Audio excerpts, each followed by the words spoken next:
Is opening your third eye dangerous? And also, how do you tell if your third eye has been opened? And that's what I'm going to explain in this video. So, firstly, the third eye.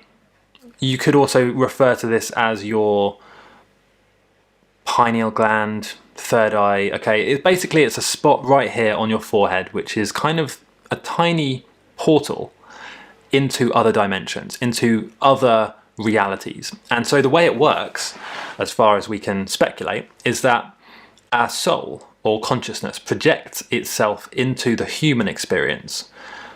If you imagine like a torch shining onto something, the consciousness or the soul is the torch, and then the light that shines from the torch into the human body, into this reality, is what we would call consciousness in this reality. So the third eye is basically your connection to that torch or to your soul. So we all have a third eye. It's just most of our third eyes are closed in this today's society. But I'm going to explain how you can tell if it's open or not, or if it's starting to open. Okay, because it's a long process. But yeah, so that's the way it roughly we could say that it could work. We don't know for sure because we're dealing with stuff that we don't really understand. But that is how the third eye could work. It's like a gateway between this reality, this physical, what we would call reality, and with the higher dimensions, with our higher self, our soul, the fourth, fifth, sixth dimension, and so on. And so the idea or the concept is that we exist on many different dimensions at the same time through our soul. Our soul is like the connection to God or to the creator, the collective. And so from that soul we project into this reality, but we also exist in the other dimensions as well. However, with our brains, remember our brain is really just the control room or the control ship on this reality. But really we connect through the pineal gland to our soul and to those other dimensions and our existences in those other dimensions. Okay, so the pineal gland is a really important thing here, and this is why there's been such a huge effort by the elite to actually suppress the pineal gland, close people's third eyes, and shut off their connection to the divine and the infinite. But that's another story. We'll get into that. We'll get into that in another video. Okay, so the pineal gland, like I've said, it's about the size of a grain of rice, and it's incredibly powerful. Relative to its size, it has the most blood flow of any organ in the human body. What this means is that any chemical or substance you ingest is eventually, pretty quickly, going to find its way through to the pineal gland, the third eye.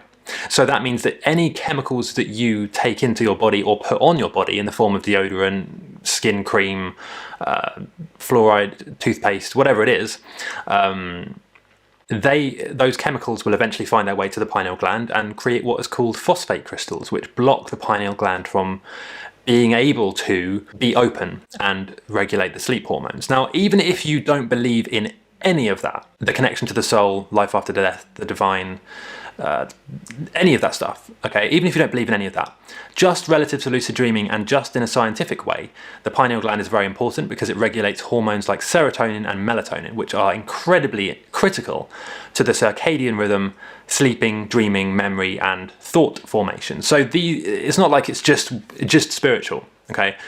The pineal gland, or in what we could call the third eye, has very big importance in both spirituality and lucid dreaming and sleep health. Okay, so there's something for everyone in this video. Anyway, how do you tell if your third eye is open? And when I say your third eye being open, if you're spiritual, you could just take that as it sounds. If you're not a spiritual, then maybe just take that as me saying how to tell if your pineal gland is activated or working properly. They kind of mean the same thing, but it's just different ways of saying it. So there's a few ways you can tell if your pineal gland is open or if your third eye is open. And that is that you will feel like a tingling or a numbing sensation in that area sometimes. And this is different to a headache, okay? This is a specific, quite unique sensation that you'll feel, like a tingling, especially after or during meditation. Also, you'll be more prone or more sensitive to light, okay? And this kind of makes sense on a scientific, logical perspective as well. You'll be more sensitive when the pineal gland is activated and open. When you have decalcified the pineal gland, meaning you have removed the phosphate crystals that form around it, and inside it. And when you have opened yourself up to that higher awareness and that higher power, that is what will happen. You'll be more sensitive to light. So you might, find it harder to look at bright lights. You might find it that you get more tired when it's dark. Okay? And just from a scientific and biological point of view, that is natural and normal. The body should be sensitive to light. We are sensitive creatures, and we should, in the wild at least, and this is how it should have been, we should wake up when the sun rises and go to sleep when the sun sets. And the body and our entire hormonal system and circadian rhythm is designed to do that very well. It is designed to do that. So that is why, if you actually pay attention to how your body feels when you wake up, and if you go outside and look at the sun, you will feel awake. You'll feel very alert and awake, and that's not random. That is because the light has entered your retinas, entered your pineal gland, and released a hormone called serotonin, which is what keeps us or makes us feel awake and alert during the day. In the same way, the melatonin, the opposite effect can be said to happen with that. So when your pineal gland or your third eye is open, there are a few things that will happen. Like I said, number one, increased sensitivity to light. You might notice a tingling or a numbing sensation or some kind of feeling around that area of your forehead. You might notice a few more headaches. Okay, you might get headaches more often.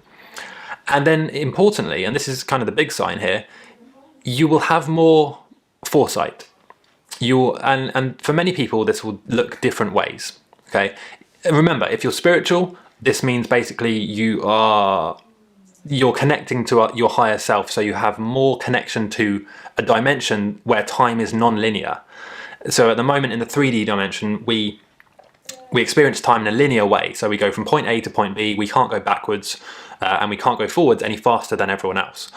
Time is a line, a straight line, and we experience it going from this point to that point without going backwards. However, in the fourth dimension, time is non-linear, meaning that we can travel back and forward in time, and there is no linear time line, as it were. There are just the possibilities stretched out and then looped back around. So we can experience time at any point on that loop. And then in the fifth dimension, we can experience not only time or any point in that loop, but also several or infinite amount of loops. So if you imagine time is like a circle in the fourth dimension, we can go anywhere in that circle.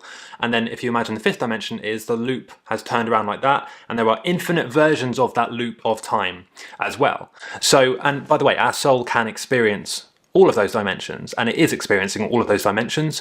Hence why when you get sort of like a quick connection to the soul, a glimpse, if you like, of your soul connection, you experience it as what we know to be déjà vu, which is the experience of feeling like you've done something before. The truth is you have done it before, it's just that you forget. And in this 3D reality, we have what's known as a veil of forgetfulness, where we forget how infinitely powerful we are and pretend, if you like, we pretend that we are not powerful and that we're just this poor little collection of flesh and bones who go through life, and we have to struggle and try and pay taxes and whatever. Okay, we're forgetting that we are infinitely powerful. However, going back to what I was saying, okay, the pineal gland or the third eye has that connection with the soul and with those other dimensions. So what you will notice is that when your third eye starts opening, you get more of that connection coming in. So you're more able to see into the future. And I know this can sound a bit insane, right? But you're more able to get some vague sense of what might happen. And for most people watching this, that will be just like a vague sort of intuition or gut feeling that something good is going to happen here, something bad is going to happen here. This is the good way, the right way to go. This is maybe not the right decision. And this intuition will get stronger the more you listen to it. The more you build that connection with your soul and with your other versions of yourself, if you like. And this will happen more as time goes on. The more you do this, the more it will get stronger. The sensation will get stronger, and your connection with that will get more powerful. And that's how you know your third eye is open. Now, I could go into incredible detail with this stuff, but this video is going to be long enough already. So if you do want more about the pineal gland and the third eye and that kind of stuff, please leave a comment and let me know, because then I can, actually make the videos. Thanks for watching, guys. This video and this channel was supported by my Patreon followers. Please consider giving just $1 a month to support this channel, or just click the links in the description. You'll find links to various lucid dreaming products, articles, techniques, and tutorials. If you did enjoy this video, please click the notification bell and subscribe, and I'll see you next time.